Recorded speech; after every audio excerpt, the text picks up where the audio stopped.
Realizing that this is essentially a period piece set in 2006, 2007 is making me reflect on my age, and it hurts.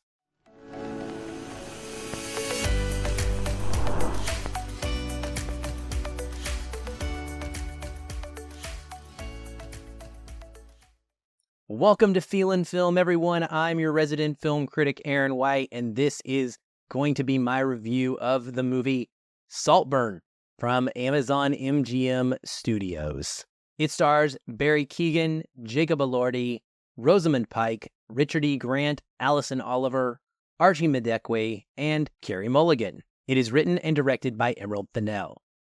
Cinematography is by Linus Sandgren, it is edited by Victoria Boydell, and music is by Anthony Willis. It runs 131 minutes and is rated R for strong sexual content, graphic nudity, language throughout, some disturbing violent content, and drug use. What's it about? A student at Oxford University finds himself drawn into the world of a charming and aristocratic classmate, who invites him to his eccentric family's sprawling estate for a summer never to be forgotten. Now, what we have here, folks, is one of them classic love it or hate it kind of movies. There's not going to be a lot of middle ground. For me, it starts off pretty slow. It takes a while to get going. It's actually about 30 minutes before our characters move from the initial Oxford meet and greet setting to the titular estate of Saltburn. And that's when the movie, for me, starts to get a little more interesting. At its very best, there are some moments that are deliciously campy and twisted. I'm a big fan of the movie Cruel Intentions, and I really get that vibe here as well, in the way that this satirizes the wealthy upper class elite. And there's also a splash of the talented Mr. Ripley, and how a possibly psychopathic character can somewhat infiltrate a more privileged circle and sort of cause dissension and chaos. And like both of those movies, this film is also incredibly sexually charged as well, with a strong tension at all times between all sorts of different groupings of characters. The most interesting thing for me about the main character Oliver's time in Saltburn is his ongoing rivalry with the cousin Farley, who is also there, sort of mooching off of the family estate's money and enjoying the privilege and wealth that is to be had, the status, though not really being directly worthy of all of that himself either.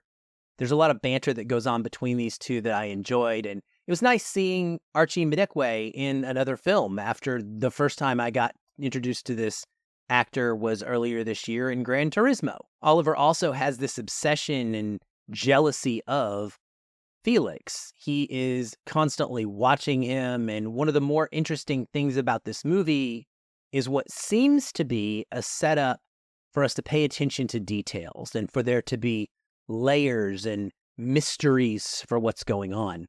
At one point, a character is talking about a story. She's telling a story about someone who saw a doppelganger of themselves walk through a window.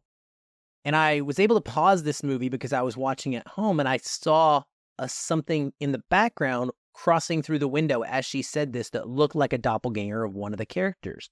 This never really plays itself out in an interesting way. And so I was looking for that stuff the whole movie long, and then I honestly felt a little let down when it turned out to be a pretty simplistic story at its basic level. It wasn't all that shocking to me. It was very straightforward. Unfortunately, just isn't really any depth to these characters, and so I found them not very interesting. Keoghan's performance is wonderful. I think anyone who's a massive film fan would tell you that he's a phenomenal actor, and it's just a matter of time before more and more of these performances make it out to where mainstream audiences understand his talent. So I appreciate him getting to lead this here, but I did not enjoy the character that he was playing whatsoever. Also, Jacob Elordi, I was captivated by him, and I think that was the point. His character of Felix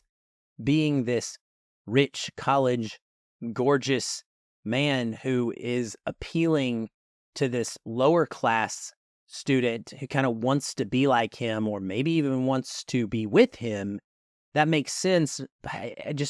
Elordi has such a raw magnetism about him that him playing, again, such a very simplistic character here left me really wanting for him. I wanted him to be cooking in this movie, and he doesn't get to do that. The campy stuff comes in largely from Rosamund Pike, who plays his mom, and Richard E. Grant, who plays his dad, and Carey Mulligan in a few scenes. I thought it was silly, and I guess the first couple of times they acted quirky, it was mildly amusing. By the end of this movie, I was pretty annoyed by the disparity in how certain characters acted. It just never felt like everybody was on the same playing field.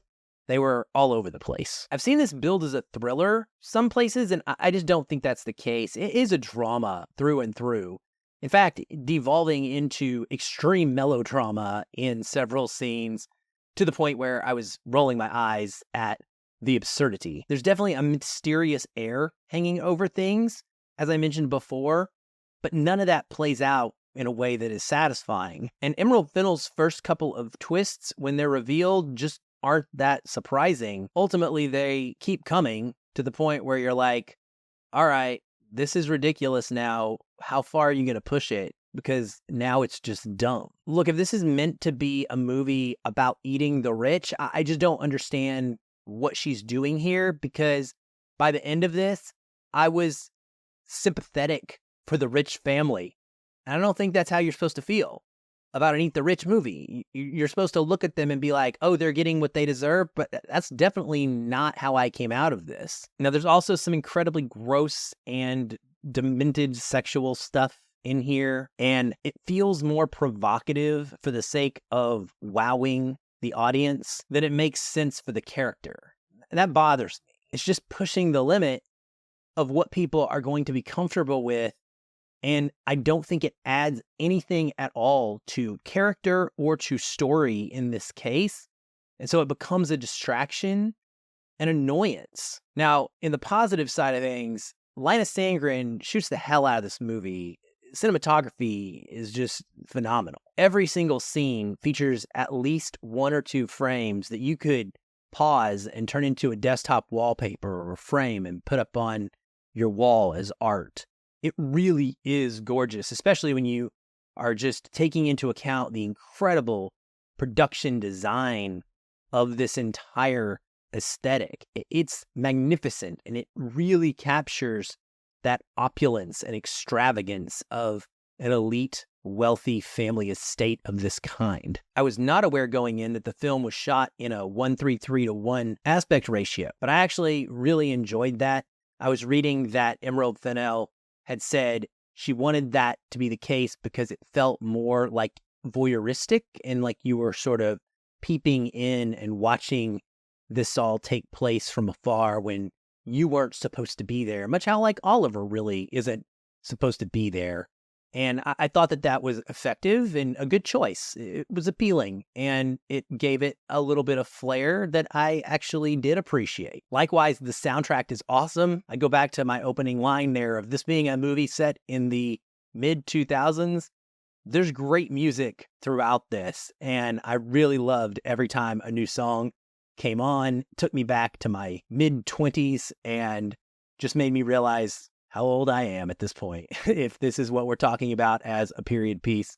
Oh my goodness. But characters have eyebrow rings, characters are reading Harry Potter. It's definitely getting the vibe of what that time was like in our lives. And so kudos to her for really capturing that moment accurately. In the end, I just did not enjoy this story. I didn't connect with any characters, didn't care what happened to them really.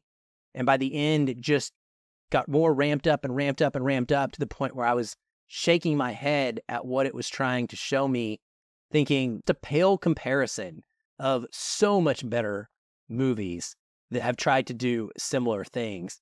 I really loved Emerald's first film, Promising Young Woman. It was in my top 10 of the year. I think it is fantastic. I wish this was even an iota as smart as that movie is. Unfortunately, it's not. So I do not recommend Saltburn. But again, like I said, love it or hate it kind of movie. If you're opposite of me, you're probably going to think I'm crazy, and that's okay. We're allowed our difference of opinion. Saltburn is in theaters now, so if you're curious, go ahead, buy a ticket, and find out for yourself. Well, that's it for this episode of Feelin' Film. If you're watching on YouTube, thank you so much. The channel is growing, and I really, really am grateful for all of you that are spending your time liking, subscribing, sharing, and talking with me in the comments. I'm having a blast doing that over the past couple of weeks, so let's keep that going with this review as well. If you're listening in a podcast app of your choice, please rate us and review us there. It helps a lot. And find me on social media and let's talk about your feelings about this film or anything else you've seen that I've reviewed as well. As always, I'll be back with another new review soon. But until then, keep watching and keep feeling film.